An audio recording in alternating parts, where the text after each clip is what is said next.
Yan, nasiksik ka rito eh. Ayan. Kamansi. Asay ugtog to. Ayan o. Yan. O, kita nyo mga. Kasi yung mga ganitong klaseng ahas, mga kawaki, hindi dapat to pinapa-kon.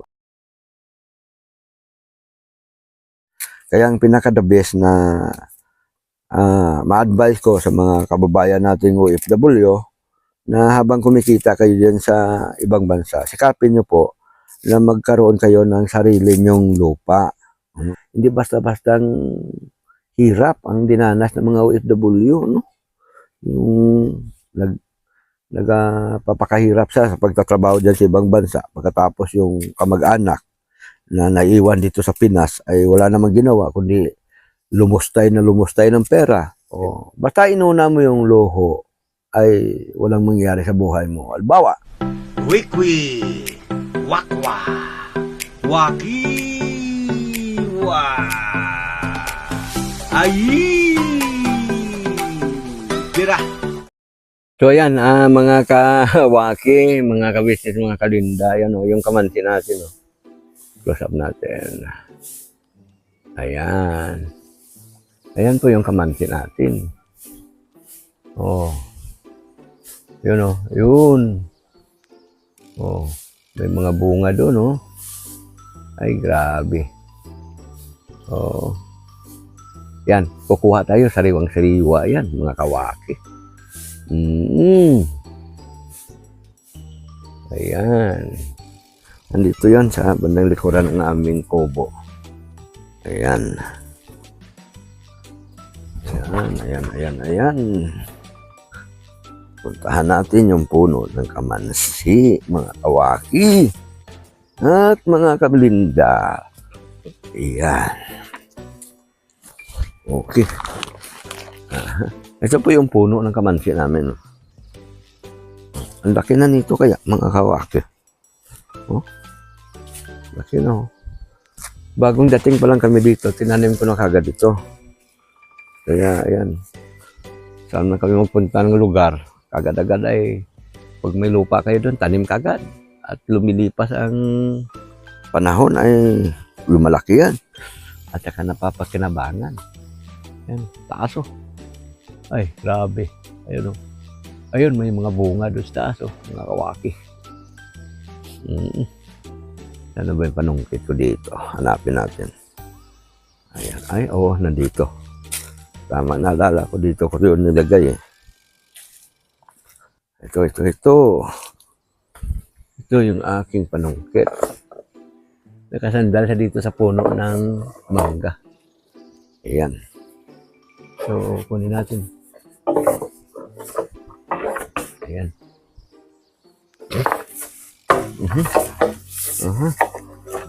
Ayan. Okay. Ayan. Dulo nito. Dali natin to dito. Ayan. Okay. Ayan. Tali natin mga kawaki. Siyempre guma. No? Yung ating karet. Ayan, karet po yan. Mataas eh. Hindi tayo pwedeng umakyat yan. Mataas yan. Baka madulas ba? Mahirap. Marami naman tayo dito mga buho na pwedeng gawin panungkit. Kaya sungkitin na lang natin, di ba mga ka-business. Okay. Ayan. So, sungkit na tayo ngayon. A few inches later. Ayan. Ito may nakuha na tayo. 3 piraso lang munang kinuha natin, mga kawaki. Kasi yung iba, pag uwi na natin, saka natin kuhanin para sariwa siya pagdating doon sa ating bahay. Ito. Nasiksik ka rito eh. Ayan. Kamansi. Lagay natin dito. Ayan. Puntahan pa natin dito ito. Ayan.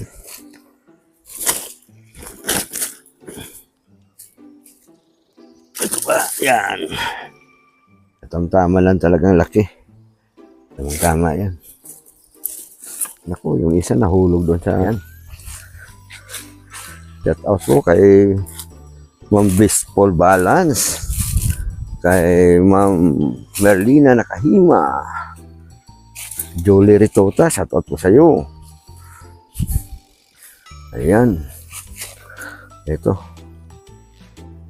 yan. Laki oh. Ay, grabe.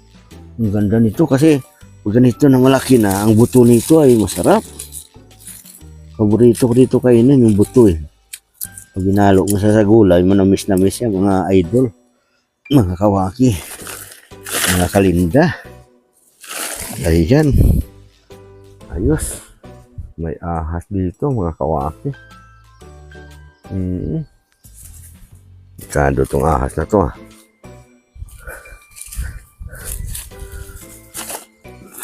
May nakita tayong ahas, mga kawaki. Kailangan ma-dispatcha natin dito. Kung hindi, pagkaka maapakan natin ito, delikado tayo. Ayan siya, mga kawaki oh. Tawag dito sa ganitong ahas ay ugto-ugto. Ayan oh. Yan. O, kita nyo mga kawaki. Yan o. Yan o. Kasi yung mga ganitong klaseng ahas, mga kawaki, hindi dapat ito patagal. Kasi kung hindi mo ito, hindi pansinin itong ganitong klaseng ahas, mga kawaki. Yan o. Pag ito ay napakan mo, napakamalupit ang kamandag nito. Itong ganitong klaseng ahas, mga kawaki. Oo. Malupit ang kamandag niyan.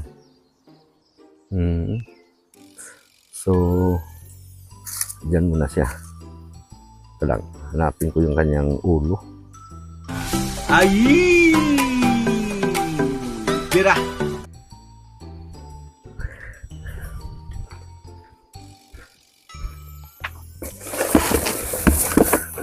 Balatan na natin itong ating mga kawaki. Siyempre, kailangan natin yung dahon, pangsapin ba? Oo. Ayan o, may mga saging na tayo dyan. Balatan na natin si kamansi.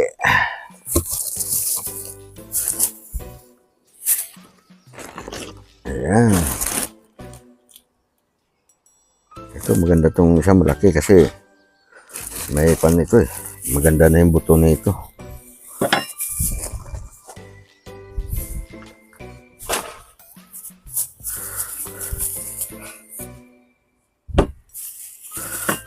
Yan.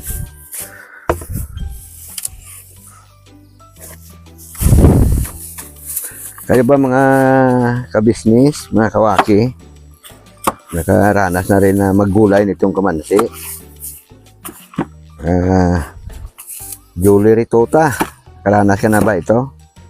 O baka naman si Ma'am Julie Ritota nga. O kaya si Ma'am LB dyan. LB, nakaranas ka na ba magbalat ng kamansi? Siyempre, pag nagbalat ka nito, lagyan mo talaga ng plastic kamay mo. Kasi, para hindi ka madikitan ng dagta. Kasi kapag ganito na sariwang-sariwa, ay talaga naman, dagta nito ay sariwa din.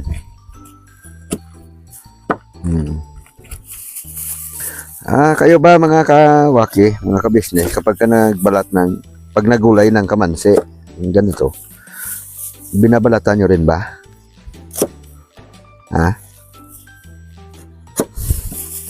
Kasi mukhang pinakabalat nito eh. Pero sabi ng iba, sa kanila daw, hindi na binabalatan. Oo. Pwede siguro yun mga kawaki kung pang pagkain mo sa mga baboy, kagaya niyan. Magluto ka ng pagkain ng baboy, pwede rin ito eh. Pwede na siguro hindi bulatan, ano? Pero sa tao, kailangan mo talagang balatan kung ganito. Kung ito eh, mauganot eh. Kuan ba? Sapra sa Lalamunan. Shout out yan sa mga kababayan natin sa Kabangkalan. Mga kababayan natin mga Ilongan. Mga Ilonggo ba? So ayan o, makikita natin dito. Ayan o, malaki na yung buto niya o. Ilong, ano pala, ilong talaga. Kasi nasabihan din tayo ilongan. Ilongan. Ilungan, oo. Ilonggo eh. Ba? Ilong daw. Kung mga tao naman yung tao na yun, kala mo kung ilong yun, hindi mo laki. Namamaga pa nga eh. Oo. Purya gaba ng mga ilong yan.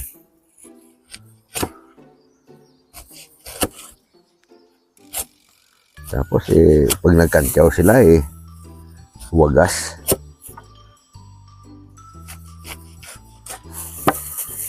Sa panahon ngayon, hindi na importante yung ilong. Madali na gawan paraan yan kung may pera ka eh. Oo. Ang mahirap gawa ng paraan yung pag-uugali. Lalo na kung yung mga tao na sobrang inggitero. Ewan ko ba sa mga tao ngayon, bakit mo kailangan mainggit?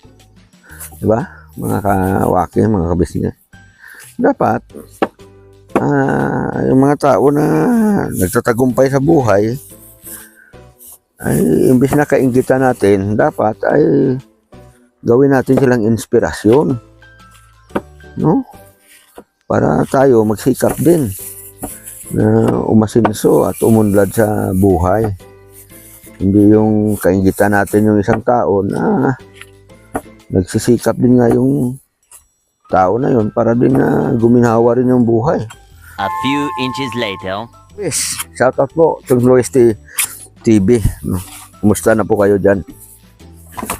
Ay, sabi niya nga sa akin sariling sikap to. Buswaki. Kasing tawagan namin yan boss no? Maging yung mga iba natin kakilala ba? Pag sinabi mo bang boss ang isang tao, ibig ba sabihin, boss mo siya na literal?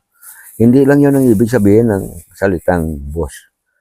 Kaya ka nagsasalita ng ganyan dahil una, paghanga sa kanya at paggalang. Importante dyan yung paggalang. Respeto ba? Ganun yun.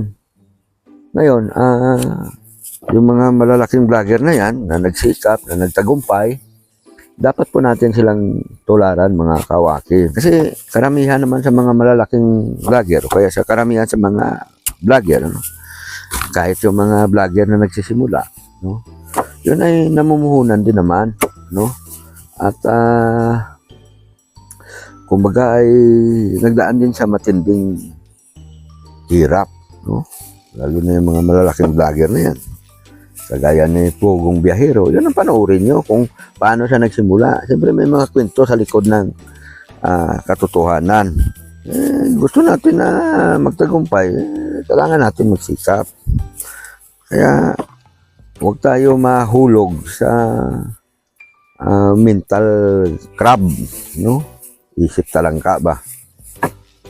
Hindi porket, hindi lang tayo napagbigyan ng isang vlogger. Magagalit na tayo. Ay ako lang yung mga malalaking vlogger na yan, ba?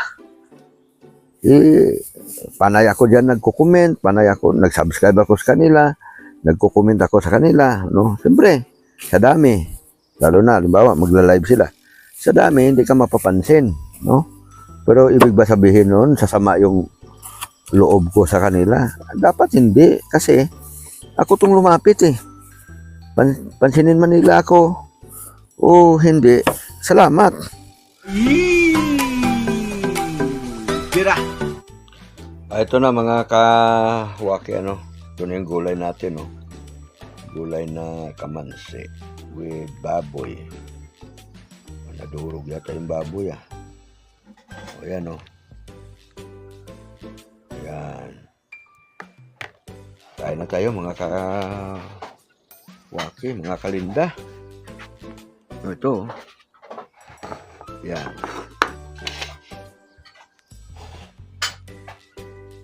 Gulay na kamansi with babs Pasintabi sa mga hindi kumakain ng babs. No? Ayan. Ayan, kain na tayo mga kawaki. Mga kalinda, mga kabisnes. Ang ulam namin ay adobong minarinate na manok. Yan o. Yan. Marami to. Nandun sa... Ito yung ulam ng mga sinasabi ng tatlong hudas na patay gutom daw. O, yan. Lagi kaya itong ulam namin mga kawaki. Kita nyo yung tiyan ko, lumalaki. Kain po tayo. Sarap ng gulay. Kamansi. Ang halo ay karne. Ang gusto ko dito sa gulay na to, buto-buto niya. Masarap. So, kain na tayo mga kawaki, mga kabisnes. Ito ay tanghalian. Ito na po yung kamansi na gulay na pinarbis natin kanina, no? Inaluan natin ng karne para medyo masarap ang lasa. Kamansi. Ma'am Erlinda, kain na po. Ma'am Edith, Pretty Mine, kain. Kahimas. Junjun, bye, kain. Intoy, istong. Boss ka business, kain po tayo. Bilangaw eh. Si Mrs. ka business, paborito niya rin yata ito eh. Kaman, Hindi ko na nilagyan ng gata. ilagyan mo pa ng gata yan eh. Parehas lang yan. Matrabaho pa. Okay lang itong ganito. Mga kalinda, no? Kamansi. Gulay na paborito ng lahat. Mabilis lang kasi ito lutuin sa langka. Masarap din to eh, halo sa munggo.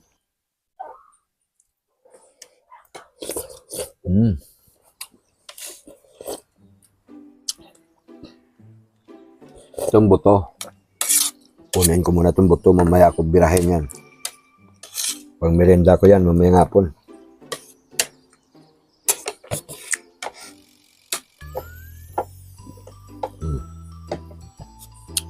Kain tayo. Kayo ba pag nagulay ng kamansi, mga kalinda, ay ano naman ang pinanghalo nyo? Ano naman ang style nyo? Kasi pwede din ito sa pritong isda eh. Pwede din sa hipon. Masarap lasa.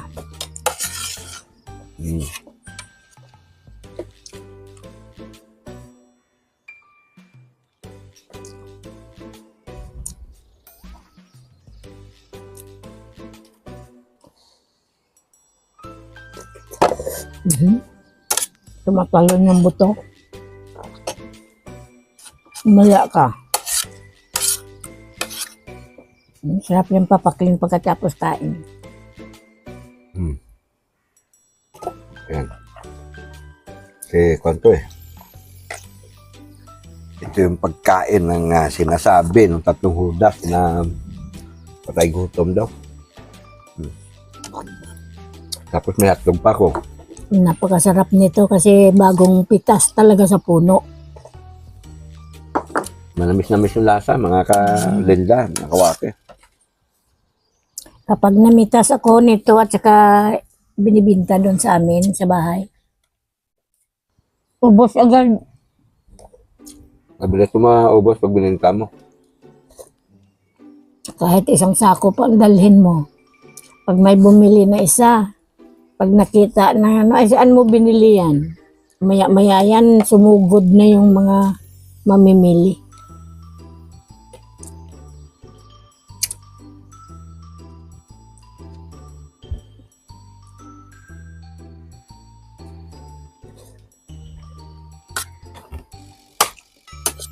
Yung ma'am Iyaka, marunong din maggulay nito eh. Marunong ka ba maggulay nito, ma'am eh? Marami daw yan yata sa kanila doon. Pag nakapasyal ka dito sa bundok, at saka may bunga yung mga kamansi natin, gugulay ka ng ganito. Mami, kain na. Ma'am Erlinda, Ano ka na, ma'am eh. mga kalinda. Nilagyan ko ng konti lang kasi yung dahon ng malunggay ko. Nilagyan ko ng dahon ng malunggay. Pag humigop ka kasi ng sabaw na mainit, ang mainit na mainit siya, gawin mo. Mm. Samahan mo ng hangin para hindi siya masyado mainit. Gaya nito, oh. Nababawasan po yung init. Ganun lang kasimpleng technique, mga kalinda, mga kawaki.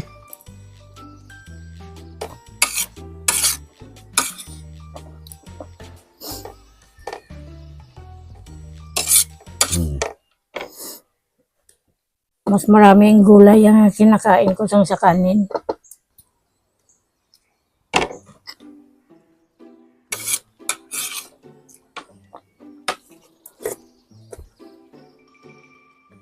Napakuluan kasi siya ng gusto kaya malambot siya, mga kalinda.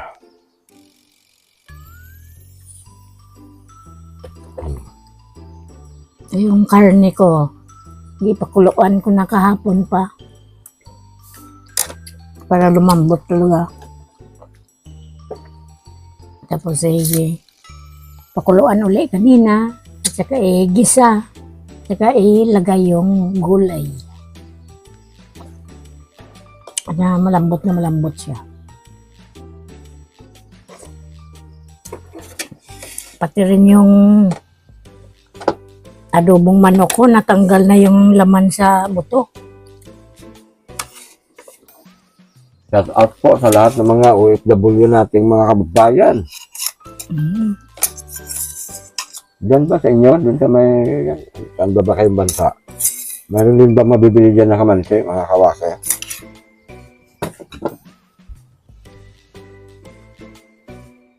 Siyempre, kung meron mabibili dyan, pili kayo maggulay. Ng kamansi.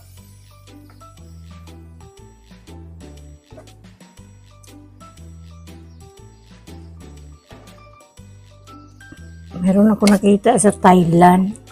Halos yung gulay natin dito, marami din sila doon. Ay! Tira! Pag-asa yan eh. Ang klima. Parang Pinas din yung Thailand. Ito mo, daming puno ng mga apple doon na kain nila. Santol, bangka. Kasi may kababayan tayo na vlogger din na sa Thailand.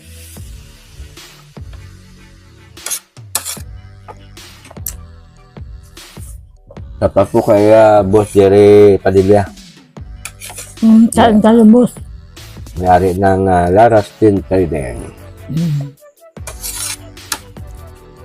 Yun lang muna mga kawaki, mga kabisnes. Maraming salamat po at nakarating kayo hanggang sa dulo ng video namin ito. Sana nabusog namin kayo, no? Sa mga nawa pagpapala, no? Naway tayong lahat pagpalain ng Panginoong Diyos at bigyan ng magandang kapalaran. At naway lagi niya po tayong iligtas sa iba't ibang uri ng kapamakan. Mga kawaki, mga kalinda, mga kapriti, ano? Kahima, Kapin TV, at siyempre, mga kabisnes. Ayan Scarlett. Scarlett, si Ritota. Ano yung pangalan ni Ritota? Jolly Rito. Yes. Ma'am Natividad Valdez. Shout out po. Julie Ritota, no? Disco Balance, shout out po. Bisprin Italy. Chona Bermejo. Ma'am Merlina Nakahima, shout out po sa iyo. At siyempre kay Michael Cross, nasa top din natin, ano? Sino pa ba yung active sa ating mga parapol, ano? Patuloy niyo pong subaybayan yung ating mga parapol, ano? Para mas marami kayong raffle entry coupon, mas malaki yung chance na mananalo. Yan ha. At yun ay totoo, mga kawaki, ano? Huwag kayong magpapaniwala doon sa 3 Judas na sinisiraan nila yung ating ginagawa na pagbibigay sa lupa sa ating kapwa, ano. Hindi natin alam kung ano ba talaga layunin itong mga ito, ano. Grabe sila. Dapat nga gumawa pa sila ng paraan para makatulong din sa kapwa, para magkaroon din ng house and lot o kaya lupa man lang. Iba yung takbo ng kanilang utak, ano. Yung tawagin natin ay tatlong hudas. Ano? Tatlong may salting. Tama yun. 3 hudas kasi malapit na yung